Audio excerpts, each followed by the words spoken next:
Welcome back, guys. Thanks for coming and checking out my video. I wanted to revisit a watch I've done a review on before, proven to be very popular. I thought I'd go into more detail on one of the specifics.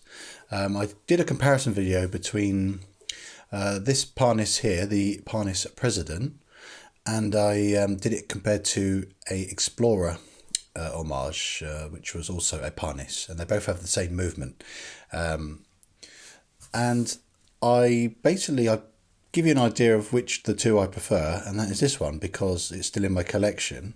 As much as I like the Explorer, it just didn't have that same feel to it as this one does, and I'll go into more detail with that.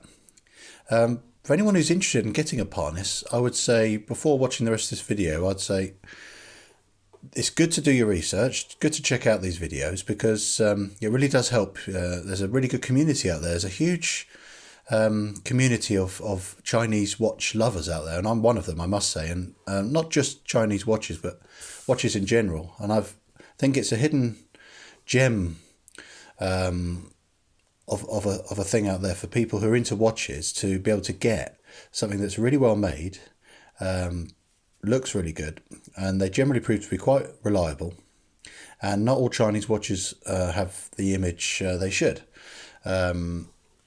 Unfortunately, there is a reputation, unfortunately, with there's a lot of junk that comes out of China, but it's the same with any country, our own included. So it's a very, very big country with vast manufacturing facilities all around the country, and there's different areas of China which have they seem to be better at making things than other areas. They have better quality control, better manufacturing processes, and they still can sell in vast quantities at really good prices. And to our benefit as the consumer, we can get something that there will always be compromises with buying a watch from China, and I'll run through that as well briefly in the video. But the first thing you should bear in mind is I would give one of these a go. Almost any Parnis. I've owned lots of them and they've all been very, very good. I know a lot of people have had hit and miss, a few quality control issues, but people who love Seiko have also had issues with quality control. And Seiko is an enormous brand with vast resources and pedigree and a lot of history. So it's something you don't think too hard about. Just go, I like the look of the watch. What's this person think? And I'm happy to give you my clear information about this watch and opinion.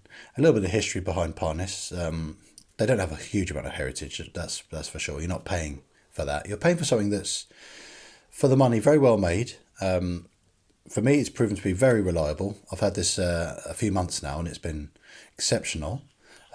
So let's move on. So Parnis, first of all, who is Parnis? Lots of people have been very helpful in my previous videos with get me a bit more clued up on who Parnis are and where they make their watches and where you can buy them from. I would say don't be duped into thinking there is too many different places that sell you maybe better versions of the same watch. I fell into that trap. I bought this from Parnis.org. I paid £143 for this. And in hindsight, I found out you can go to other places that sell the exact same watch, such as My Watch Code. I don't have any affiliate links with them. I'm just going from experience. I've bought a number of watches from them. So this Parnis I bought from Parnis.org. But you can buy an identical watch with what I would like to think is the exact same quality control measures when it was manufactured.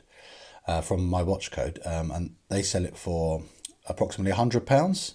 So it's a significant difference in price for effectively the same watch.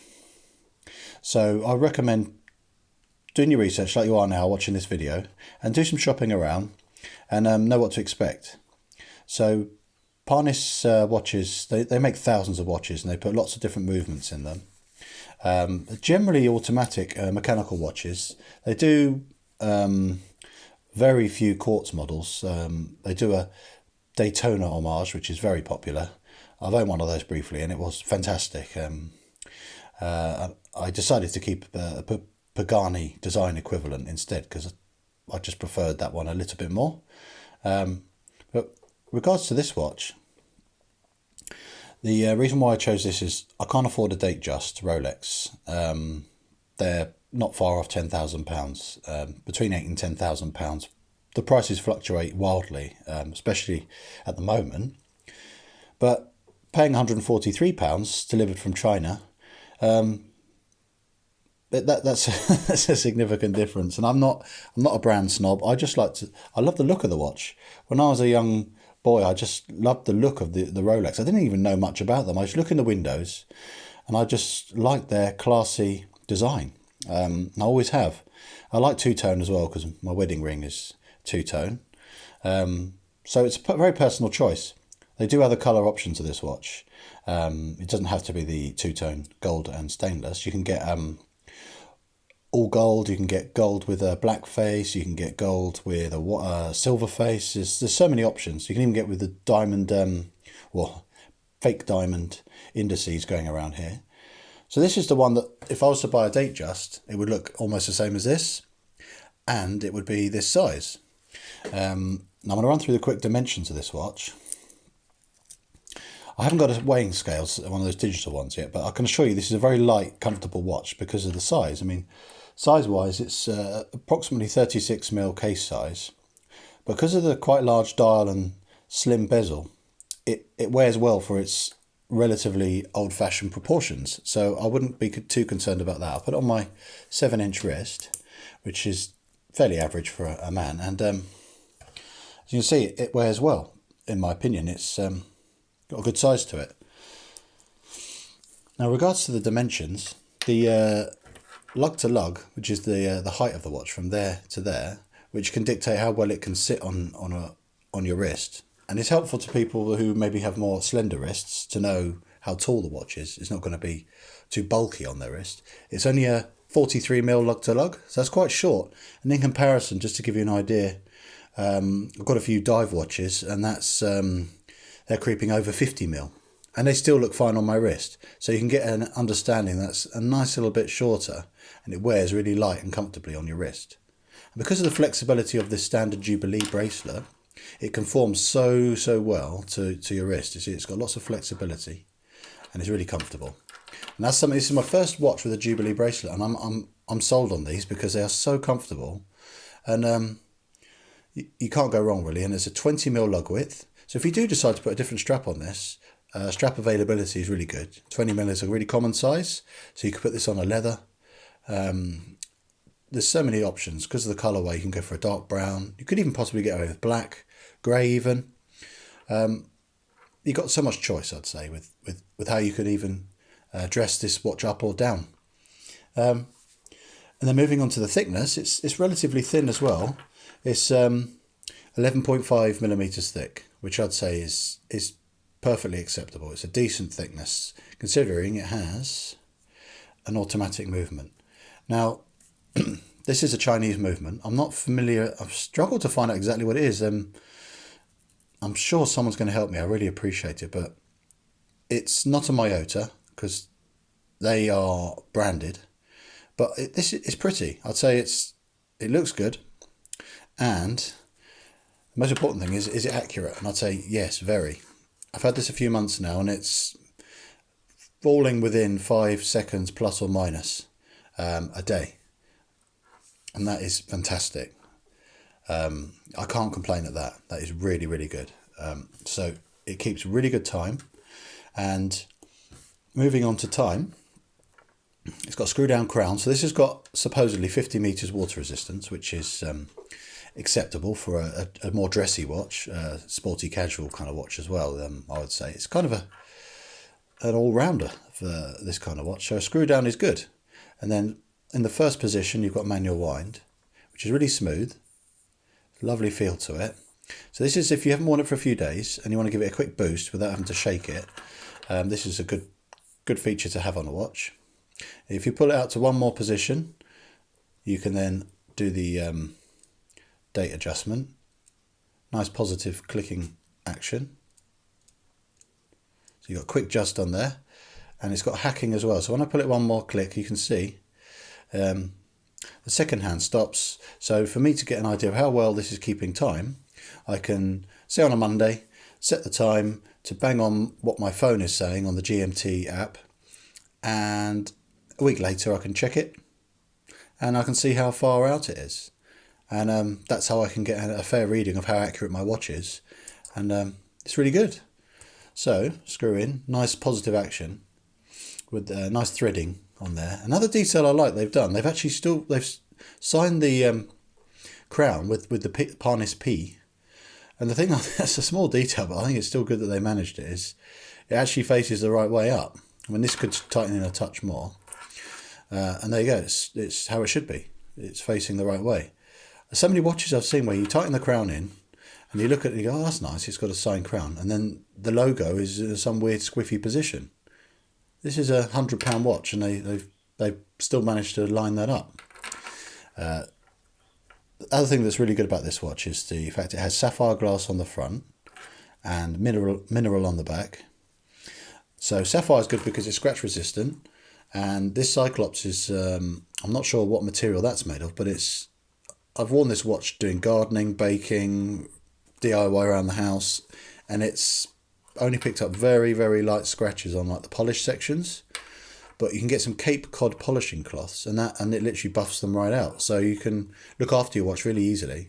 And because all these bits here on the side here of the Jubilee are brushed, it helps soften the bling factor down a little bit.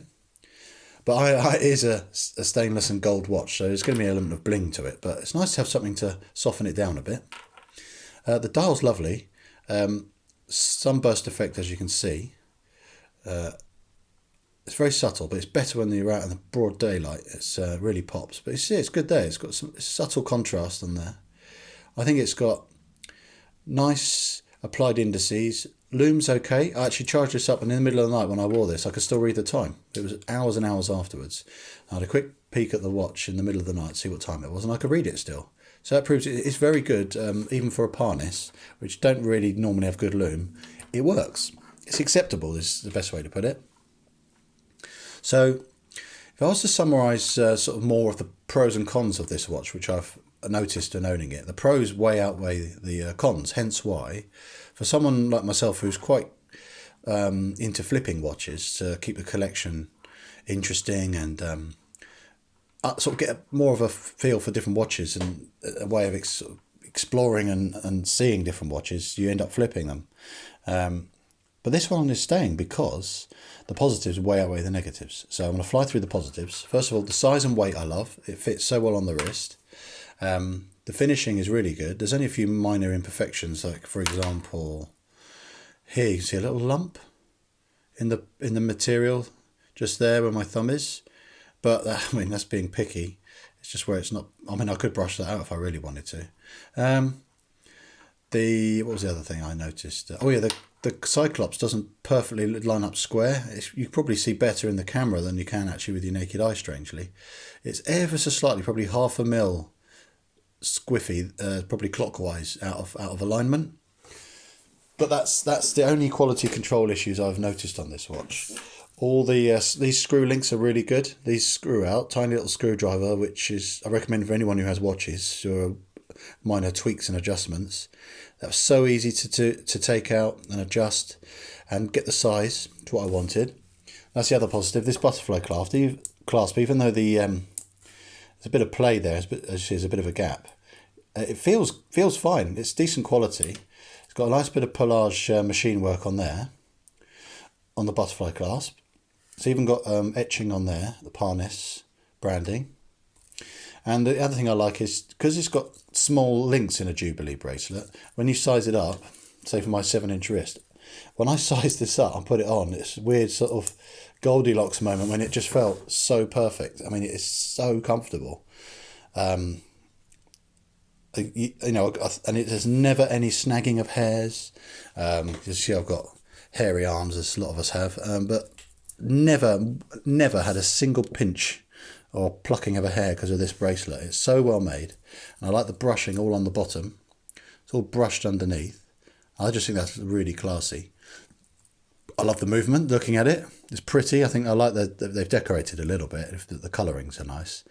No polishing or pelage or anything like that in there, but it suits the watch. The way they've done it, it suits the rest of the watch. So I like that. I like its accuracy. I like its reliability. I like the fact it has sapphire. I like the magnification, 2.5 times on the Cyclops. I really like the signed crown. I love the hand winding. It's really smooth. I like that the P lines up. I like the size. I think I've said that already. I think there's not much I can really criticise about this for the money. The only few things I've got is maybe there's no AR coating. It's really difficult sometimes with the light catchers that you see, you can't really read it. The gold on gold for me, even though I like it aesthetically, is not always great for legibility. But this is a slightly more for dressier or smarter occasions where you can get away with that a little bit. It's not a field watch where or a pilot watch where legibility is the most important feature of that piece, but that's what I like about this. I'm not quite sure on the quality control in a few areas. Like I said, there's a little lump there and the Cyclops lining up, but I can forgive it that because I barely noticed it, and everything else about it is so good for the money. It's really worth looking into. So what I also like to talk about in my videos is where would this fit in your collection and what kind of straps would work with it. So fitting in a collection, for a lot of people, a Datejust can be looked at as the ultimate one watch collection. What that means is if you were to only have one watch that you could use for everything and get away with, what would it be? And there's many of them out there. There's the Rolex Explorer is one of them, the Datejust. Some people think of the Speedmaster, Omega. There's so many to choose from. I mean, there's Railmasters from Omega, there's Aquaterras especially, many Breitlings, the more universal watches that can be used for everything. They're tool watches almost, but they can also be dressed up or dressed down. I think this fits somewhere in there because my colourway choice obviously is a little bit more dressy, a little bit more 1980s bling, but I was born in the 80s, so I can get away with it, hopefully. And but there's other choices of colour you can go for. But straps, if you don't really want to have it on the Jubilee, you can pop it off the Jubilee and you can pop it on a brown leather. Brown definitely will complement the gold, and then that can be for more, if you want to dress it down to more smart casual occasion. And then I wouldn't bother putting it on a different bracelet. I'd say enjoy the Jubilee, and if you fancy a change, you've got so much choice with putting it on different leather straps, so you can't go wrong. Now, where would it fit in a collection? I'd say it'll fit in anyone's collection. Because if you've got a dive watch, you've got a sort of a beta watch, things like that. If you want something that's more dressy, but you can wear it down the beach even, you can have a quick splash in the sea even with this on. I would trust it for going for a dip in the sea. Not scuba diving, of course. Maybe just having a mess around. I would trust it. And I would say you can also wear this in the office. You can wear it to a wedding. You can wear it anywhere. I think that's why it's so good a choice. And I agree that it is an homage watch to what is a famous classic. But for people that aren't into watches and they will glance at this and say, that's a nice watch, they're not going to say, is that a Rolex? Is it this? Is it that? It's just a nice watch. It's pretty and it draws a positive reaction from everyone who's looked at it when they've seen me with it. But I don't wear watches for that. I like looking at it and just thinking one day I'll own a Rolex. And this is a great little bit of fun to get a feel for the size and the weight, the dimensions, to get an idea of if you're going to really drop £8,000 to £10,000 on a new one or 5k on a used one, maybe a bit less.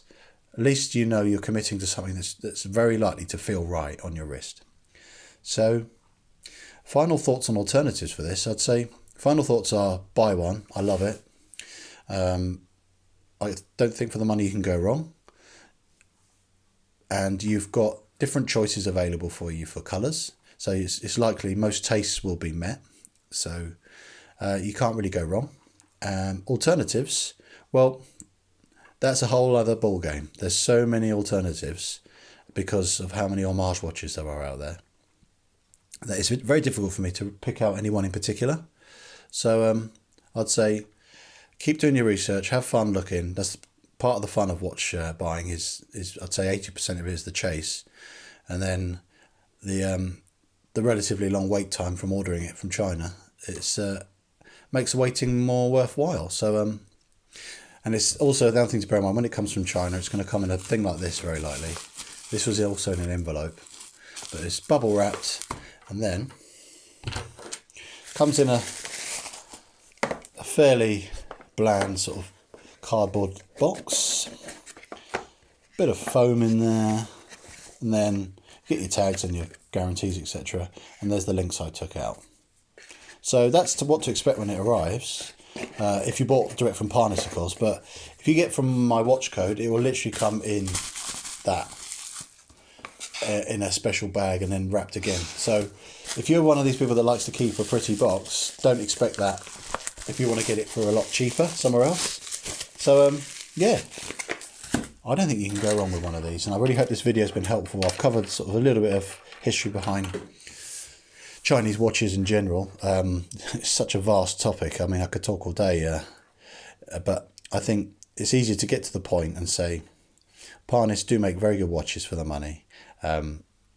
We've covered how big it is, how well it is made for the money, the spec, the features, a few ideas for strap choices, and I'd thoroughly recommend you give one of these a go. Please drop some comments, and anyone else who's got one of these, or any other ideas for alternatives for this kind of, let's call it one watch collection homages, or the ultimate Chinese homage, Chinese watch, halfway house, keep you going until you can afford your dream grail watch, which is another term we all like. What is your holy grail watch, and what's going to be a good interim watch until you can afford it one day? For me, this is my best way of getting a Rolex Datejust before I can afford it. So yeah, I'd be interested to hear what you guys think, what you've got. I mean, I know there's Corgio Rail Masters and Aquaterras, and there's Bleeger watches. There's so many out there. I really want to hear about anyone out there who's had a positive experience with another one of these kind of watches, and I'd love to hear from you. So thanks for watching, and I really look forward to sharing some more stuff with you in the future. So bye for now.